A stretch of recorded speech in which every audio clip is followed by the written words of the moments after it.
People always talk about love as if it's something pure, something honest, something that grows in the light, but no one warns you about the kind of love that grows in the dark.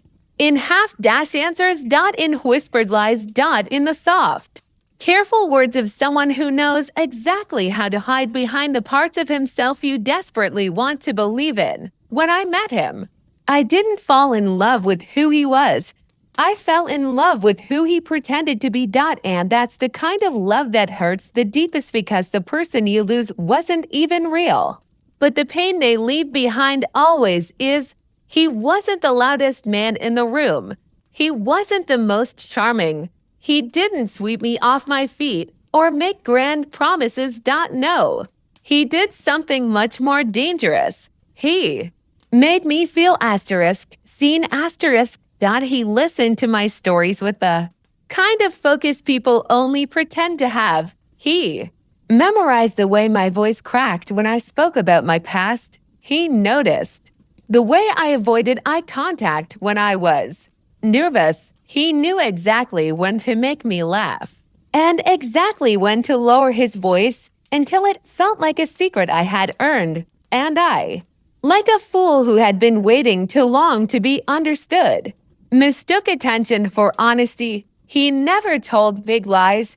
Not at first. He lied in small ways that felt harmless. A detail changed here, a story altered there, a moment he described differently each time. I thought it was nothing. I thought everyone exaggerates sometimes. I thought I was overthinking. But lies don't stay small. They grow. They stack on top of one another until they form a version of something that doesn't even exist. I didn't notice the first time he contradicted himself, or the second, or the third, because I wasn't paying attention to his words. I was paying attention to the way he made me feel.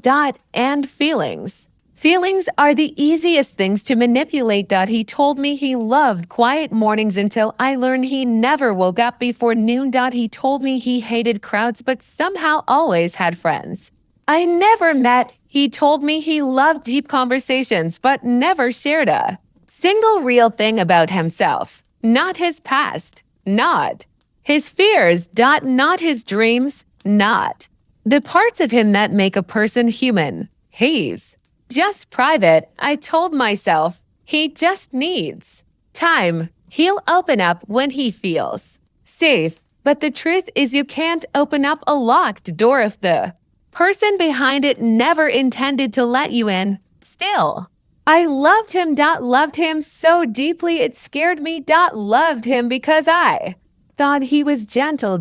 Loved him because I thought he was broken. Loved him because I was convinced Ed simply needed someone to believe in him. I didn't know that.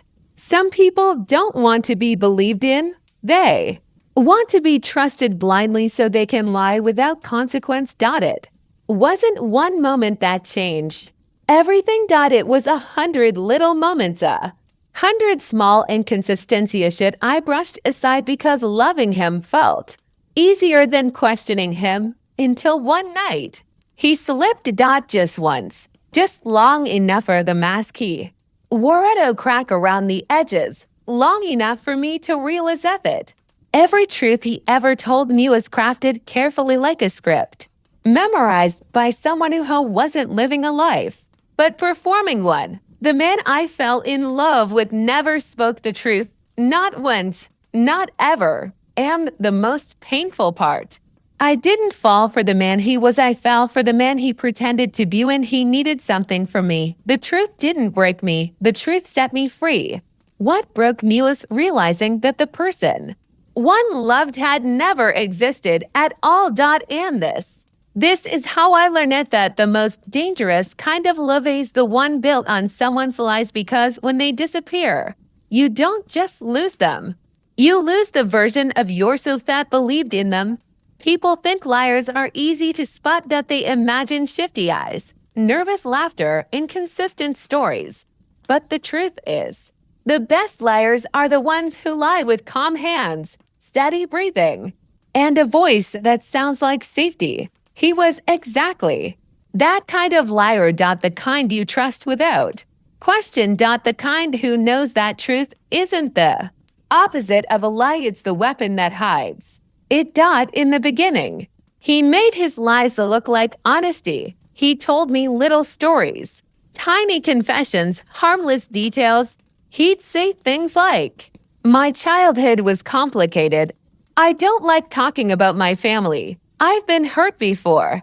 Those weren't lies. They were shields thin enough to let me see just a shadow of his past, but thick enough to hide what was really behind it. I didn't question him. I never asked deeper. I thought I was respecting his boundaries, but he wasn't protecting his past. He was protecting his performance. The first crack appeared on a rainy evening. We were sitting in his car, windows fogged, streetlights dripping gold across the dashboard. I remember telling him a story from my childhood, a memory I had never shared with anyone else. When I finished, he reached over and squeezed my hand.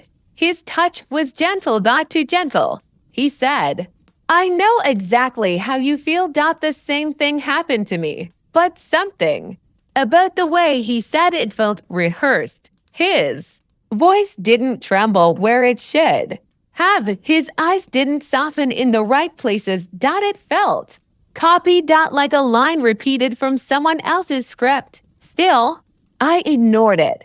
Because people in love ignore the things that hurt to look at. Then came the inconsistencies, small at first, then louder, like mismatched notes in a song I had memorized. He told me he was born in one town. 2 weeks later, he mentioned another. He said he hated alcohol, but I once saw him at a bar holding a drink. He said he didn't have siblings, but once slipped and said my brother. He laughed it off. Did I say that? I must have been tired. I believed him every time because I wanted him to be real more than I wanted the truth. The shift happened slowly. His lies grew bolder. His stories grew longer. His mask grew heavier. But I still didn't see it. Then one day, a stranger changed everything. I received a message request from a woman I didn't know. Her profile picture was blurred. Her bio was empty. Her message was short. "You don't know who he really is." My stomach tightened. I replied, "Who are you?" She answered, "Someone who once believed him, just like you." I stared at the screen, fingers cold, heart pounding. I asked, "What did he lie about?"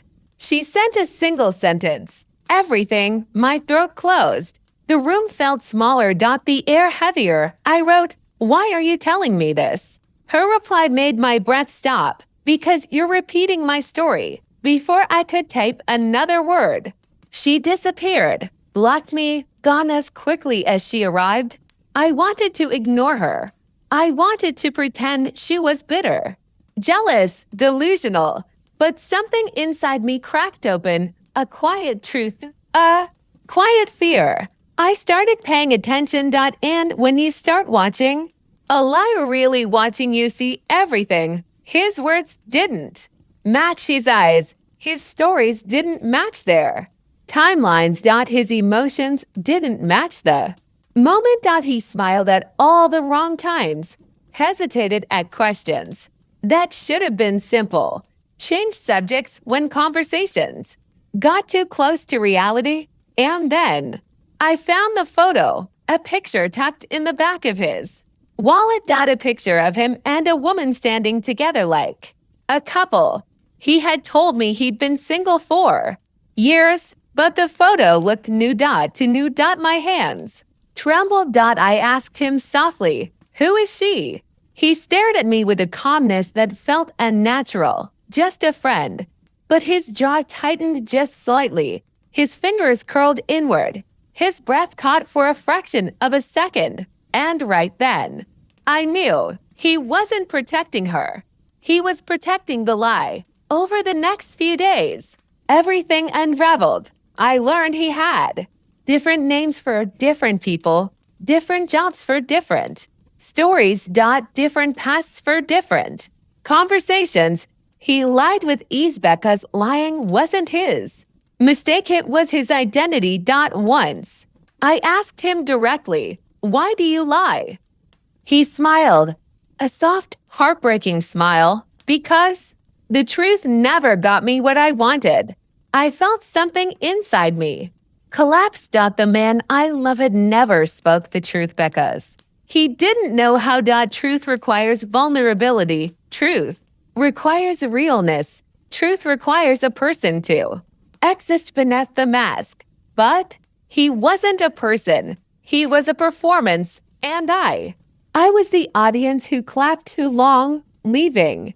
Him wasn't dramatic. It wasn't loud. It wasn't a fight. It was quiet, painfully.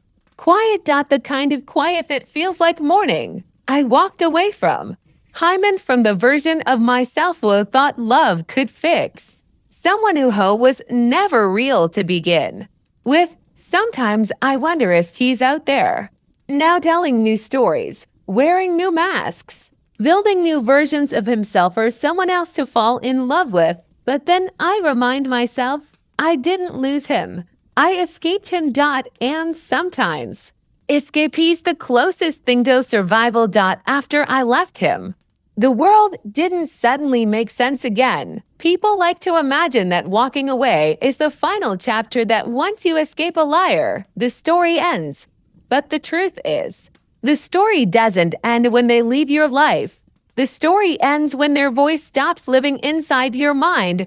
And his voice lived inside me for longer than I want to admit. Every time my phone buzzed, my hands shook. Every time someone hesitated before answering a question, my chest tightened. Every unfamiliar number felt like a threat. Every silence felt like a trap. Every "I'll call you later" sounded like a lie. He taught me to expect dishonesty. He taught me to question kindness. He taught me to fear sincerity. Because when someone lies with such gentleness, you stop trusting gentleness altogether. In the weeks after leaving him, I found myself replaying everything, every smile, every conversation, every moment that once felt beautiful. It's strange how memories change you when you finally learn the truth. A compliment becomes manipulation. A promise becomes performance. A moment of closeness becomes evidence. The past rewrites itself in ways you can't control. One evening, I sat on the floor with my back against the wall, holding the picture I once loved, the one of us laughing, sunlight behind us, his hand resting gently on my shoulder. For the first time, I didn't see the man I loved. I saw the man he pretended to be. I saw the lies woven into his smile, the intentions hidden beneath his touch. And I cried not because I missed him, but because I missed the version of myself who believed that picture was real.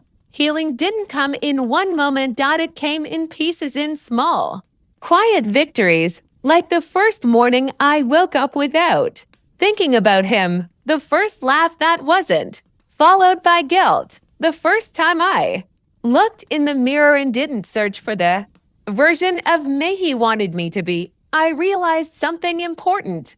Liar steals your reality long before he steals your heart. He doesn't just deceive you, he reshapes you. He molds your doubts, shapes your insecurities, plants seeds of fear and waters them with just enough affection to confuse you. I needed to reclaim myself, piece by unsteady piece. One day, after months of silence, my phone buzzed with a familiar number, his number. My stomach tightened. My breath hitched. I stared at the screen, frozen. He had been silent for so long that part of me believed he was gone forever. A lie from me to myself. He never disappears. Liars don't let go, they circle back when they sense distance. When they feel the last thread slipping, the message was short. I miss you, please talk to me. Once upon a time, those words would have shattered me. I would have replied instantly, blind with hope, desperate for the version of him that never existed. But now, it felt different. I could almost hear his voice behind the word soft, rehearsed, designed to pull me back into the place where he had power over me. My hands didn't shake this time, but my heart didn't race because finally, I understood him. He wasn't reaching out because he missed. He was reaching out because he missed. Version of Milho believed his lies. I typed a message, a simple one, please. Don't contact me again. I hit send, blocked. Him. Turned off my phone. And for the first time in a long time, I breathed, not a shaky breath, not a fearful breath, a real breath, a breath that belonged to me. In the days that followed, I expected to feel empty, to feel the absence of someone who once took up so much space in my life. But instead, I felt something I hadn't felt in a very long time. Freedom, not the loud kind, not the dramatic kind, the quiet kind, the kind that slips in slowly when you stop clinging to someone who was holding you hostage without chains. I began rebuilding myself from the ashes of what he tried to make me. I learned to trust my own intuition again. I learned that doubt is not weakness, it's wisdom born from experience. I learned that love isn't supposed to confuse you. It isn't supposed to manipulate you. It isn't supposed to feel like guessing games and half-truths. Love is supposed to be clarity, but he taught me the opposite, and that became my final lesson. You don't truly heal when you leave a liar. You heal when you finally believe it that you deserve the truth all along. I didn't fall in love with a man. I fell in love with a Lee-shaped perfect Lido match my wounds. And once I stopped loving the lie, I finally met the version of myself who always deserved better. The truth didn't break me. The truth rebuilt me.